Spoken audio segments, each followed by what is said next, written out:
Graça e paz do Senhor Jesus a todos, bem-vindos novamente ao canal Palavra de Deus Diária. Eu vou insistir com vocês, para que vocês deixem um comentário, para que vocês deem um like e para que vocês compartilhem com mais pessoas. O nosso canal tem crescido com a graça de Deus. Nós temos trazido essa palavra a muitas vidas e é muito importante que você faça a sua parte, que você compartilhe com mais pessoas o nosso canal. Aleluia! Hoje nós estamos aqui no capítulo 13 e o capítulo 13 desse livro de Êxodo é maravilhoso, vai falar muito ao seu coração, porque ele fala com relação ao que você tem que entregar para o Senhor, com relação à nossa dedicação, com relação à festa dos pães asmos, com relação a santificar o primogênito, com relação aos ossos, com relação ao lugar que o Senhor nos conduziu pelo deserto, que conduziu aquele povo, como Ele conduz a nossa vida, Ele conduz a nossa vida pelos desertos da nossa vida, porque todo mundo tem um deserto para passar, todo mundo tem uma dor, todo mundo tem um problema, e como que o Senhor guarda o povo dele em meio a esses problemas? Ele começa dizendo, o Senhor falou a Moisés dizendo assim, santificar-me todos os primogênitos, tudo que abriu a madre entre os filhos de Israel, tanto homem quanto animal, este é meu. Aleluia! Qual é o primogênito hoje? Essa palavra para nós ganha um sentido muito maior, muito mais poderoso. Quem é o primogênito do Senhor que nós temos que santificar? Senão o Senhor Jesus. Ele é o primogênito de toda a criação. Ele é aquele que o Senhor deu como sacrifício perfeito para que nós possamos santificar o nome dele e assim sermos justificados, santificados pela palavra de Deus. Então tudo que você tem de melhor, você tem que entregar para o Senhor. É o primeiro filho, é o primeiro emprego, é o primeiro carro, é o primeiro alimento do dia, é o primeiro respirar da sua vida, é a primeira oração que você tem que fazer. Tudo é o primeiro, tem que ser para o Senhor na sua vida. Desde o momento que você levanta, o primeiro momento da sua vida, a primeira oração tem que ser para o Senhor, o primeiro café tem que ser lembrado do Senhor que está te dando aquele alimento, o seu primeiro filho, o seu primeiro carro, consagra tudo ao Senhor, tudo que você tem de mais precioso, como que você coloca como primeiro na sua vida, mas primeiro mesmo é o Senhor Jesus, o primogênito da criação. E ele continua também, ele fala, lembrai-vos agora, tudo que a gente faz é como lembrança, tudo que Deus pedia que eles fizessem é para que eles se lembrassem daquilo que Deus havia feito. Por que o Senhor fala que nós temos que tomar a Santa Ceia? Jesus também nos instruiu, fazei tudo em memória de mim. É para lembrança, para que nós nunca nos esqueçamos do sacrifício perfeito que foi feito na cruz. Naquela época o sacrifício era esse, os animais, os pães asmos. Hoje o pão é Jesus, o cordeiro é Jesus. Então todo o sacrifício nosso tem que ser em nome do Senhor Jesus. Ele diz, para que vocês se lembrem, que vocês saíram do Egito, da casa da servidão, com mão poderosa que o Senhor vos tirou deste lugar, não se comerá pão levedado. Por que não podia levar o pão levedado? Porque o pão levedado, ele tende a embolorar. Então tem que ser aquele pão limpo, aquele pão sem fermento. E o fermento hoje, Senhor, nós sabemos que representa o nosso pecado. Então o pão que nós temos que carregar é o pão sem pecado, que é Jesus, que é o pão da vida, o pão perfeito, o pão sem fermento. E ele tem que ser comido todos os dias da nossa vida. Naquela época ele diz, neste dia, no mês de Abibe, vós saísse. Vocês saíram no mês de Abibe, que era março ou abril, como nós já falamos no nosso outro capítulo, mas veja bem, ele transformou aquilo no primeiro mês do ano. Ele falou, não vai mais ser mais o mês de Abibe, vai ser o primeiro do ano, como Jesus acabou se tornando o primeiro que separou a humanidade. O dia da morte de Jesus, daquela cruz, separa a humanidade, o ACDC, o antes de Cristo e o depois de Cristo.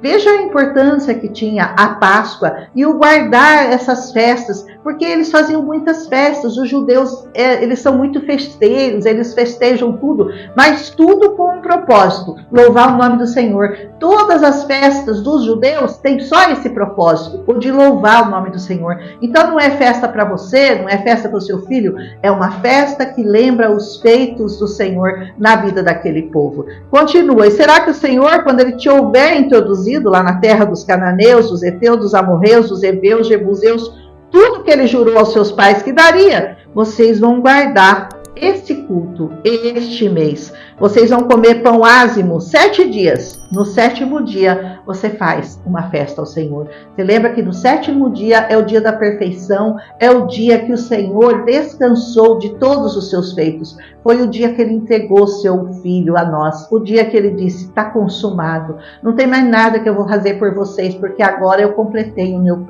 plano. Agora todos os sinais que eu podia fazer para conduzir vocês à salvação e levar vocês por esse deserto da vida, eu já fiz. Agora é a sua parte, você aceita ou não. Aí ele fala de como que eles tinham que cozer o pão levedado, que eles iam levar. Veja bem, eles não podiam levar pão com fermento, porque como que aquele pão ia estragar? E eles tinham que ficar muito tempo no deserto, sem ter condição de fazer o pão. E ele diz assim, esse te será por sinal sobre a sua mão. Você, cada vez que os seus filhos perguntarem para vocês, por que vocês fazem essas festas? Por que vocês comem 7 dias de pão ázimo? E depois vocês, no 7º dia, vocês consagram e falam, é porque o Senhor tirou o nosso povo. E isso ia ter que ser passado de geração a geração. E até hoje essa palavra permanece. Essa palavra ainda nos conduz pelo caminho do deserto. Essa palavra ainda é perfeita, maravilhosa. E nós temos que lembrar os nossos filhos do sacrifício perfeito feito na cruz. Ele diz, por isso vocês vão guardar essa ordenança a seu tempo, ano após ano. E ele diz, e ele te será por sinal sobre a tua mão, um memorial entre teus olhos, para que a lei do Senhor esteja na tua boca, porque com uma mão forte o Senhor tirou do Egito. Saiba que os judeus, eles carregavam aqui na mão e na testa um pedaço do Torá, que significava justamente esse memorial de quando o Senhor retirou aquele povo no Egito. Eles ficaram, gente, 430 anos no Egito, não foi pouca coisa. No começo não foi sempre assim, no começo eles eram tratados como hóspedes, mas à medida que eles foram crescendo e mudou de faraó, José morreu, o faraó que gostava do José morreu, eles deixaram de ser tratados como hóspedes e passaram a ser tratados como escravos, porque daí eles estavam crescendo muito e eles representavam um perigo para o Egito, porque eles falaram, se eles se juntarem com os nossos inimigos, nós estamos perdidos, porque eles são muitos. Mas era um povo calmo, era um povo que não gostava de guerra, era um povo tranquilo. Mesmo assim, o faraó decidiu persegui-los. E naquele momento o Senhor estava tirando eles daquela terra. E ele vai dizer assim, toda vez que você se lembrar, você vai separar um cordeiro e quando você entrar lá na terra que eu vou te dar, a terra de Canaã, você vai separar para o Senhor tudo que abrir a madre. Tudo aquilo que der o primeiro fruto, o primeiro filho, o primeiro bezerro, você vai separar para o Senhor todo o que vier. Porque Deus estava já mostrando, preparando aquele povo para mostrar que Ele também daria o primogênito dele, como Ele realmente deu. Então aquilo que Ele pediu para nós, é porque Ele também ia fazer como exemplo. Por isso que quando Jesus diz, um novo mandamento eu vos dou, que vos ameis uns aos outros como eu vos amei. Por que era novo? Se no Velho Testamento aqui, uma das leis, dos 10 mandamentos, já é amai-vos uns aos outros. Por que Jesus falou que era novo? Porque agora era com exemplo. Agora não era só um mandamento, era um mandamento com um exemplo do que Deus já tinha feito por nós.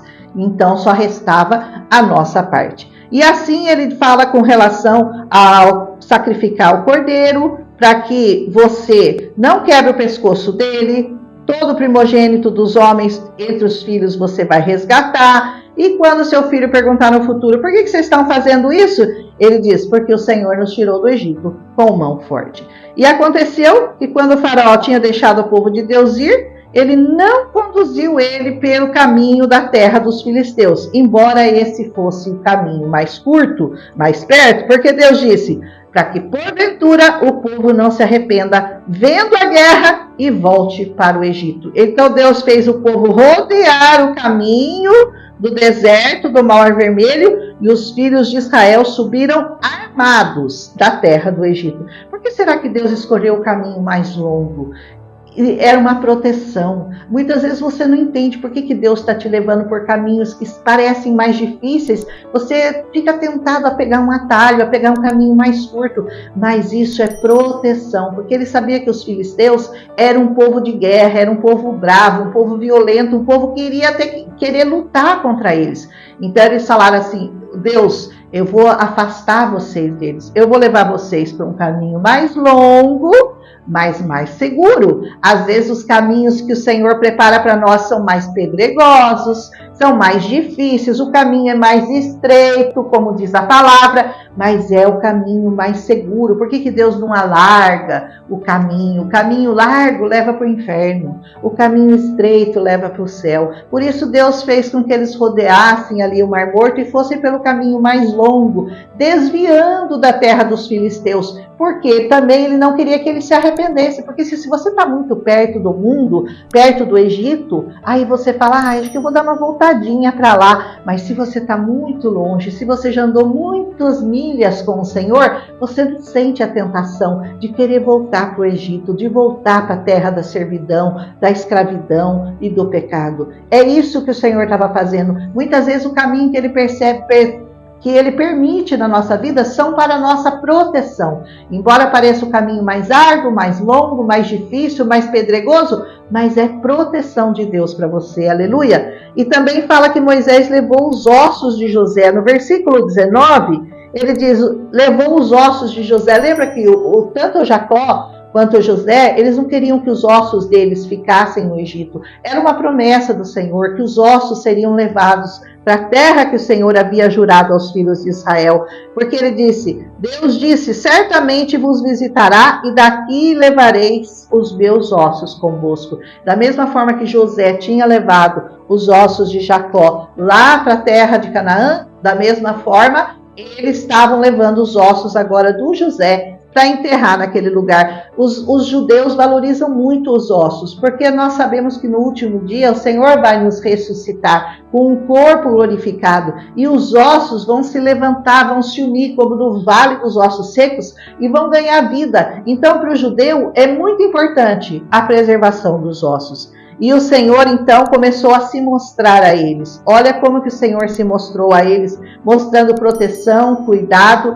O Senhor ia na frente deles numa coluna de nuvem, ou seja, protegia do sol do deserto, porque o sol do deserto é muito terrível. Então Deus fazia uma nuvem em cima daquele povo, que eram muitos, e eles caminhavam pelo deserto, mas a nuvem, eles iam seguindo a nuvem. Então não foi, na verdade, Moisés que estava guiando eles pelo deserto. O próprio Deus guiava eles pelo deserto. Moisés estava ali apenas como um símbolo, como um instrumento de Deus. Mas quem guiava verdadeiramente era o próprio Deus. Ele ia na frente numa coluna de nuvem para conduzi-los pelo caminho, e à noite numa coluna de fogo para lhes dar luz, para que fossem andando de dia e de noite, ou seja, sombra durante o dia e fogo à noite, para que pudessem ver a luz e pudessem andar pelo deserto de dia e de noite, porque nem sempre eles podiam parar para descansar. Ele não tirou, presta atenção, ele não tirou a coluna de nuvem de dia, nem a coluna de fogo à noite de diante do povo. Assim o Senhor faz com você. Ele não tira a proteção de cima de você. Se você está debaixo do sangue de Jesus, não importa as circunstâncias, não importa o seu deserto, não importa a situação pesada, difícil, a situação que você está enfrentando, o Senhor não retira a sua bênção e a sua proteção. E Ele vai te guiando com uma nuvem, com uma coluna, Ele vai colocando coisas à sua frente para que você seja iluminado. Essa palavra aqui é a nossa luz. A palavra de Deus, Jesus, é a luz e também é o nosso repouso, Ele é nosso descanso, Ele é a nossa sombra, a nossa direita. É maravilhosa essa palavra é muito poderosa, não é mesmo? Então aqui nós terminamos o capítulo 13, de todas essas coisas que o Senhor fez. com relação ao primogênito, a ordem dele, com relação aos pães ázimos, as festas que eles tinham que fazer, com relação aos ossos, com relação à santificação, à memória e com relação a ele guardar uma coluna de nuvem e uma coluna de fogo. Uma nuvem e uma coluna de fogo, de dia e de noite, o Senhor mostrando a nós a sua proteção. Que o Senhor te abençoe, que Ele te guarde, que Ele te prospere, que Ele te fortaleça nesse dia. Receba essa palavra em nome de Jesus e prossiga firme pelo deserto da vida. Prossiga porque o Senhor está com você e Ele nunca, jamais, Ele vai te abandonar. Um abraço em Cristo Jesus. Amanhã a gente vai falar aqui do capítulo 14 de Êxodo, que sempre vai ficando mais bonito. Um abraço, até amanhã.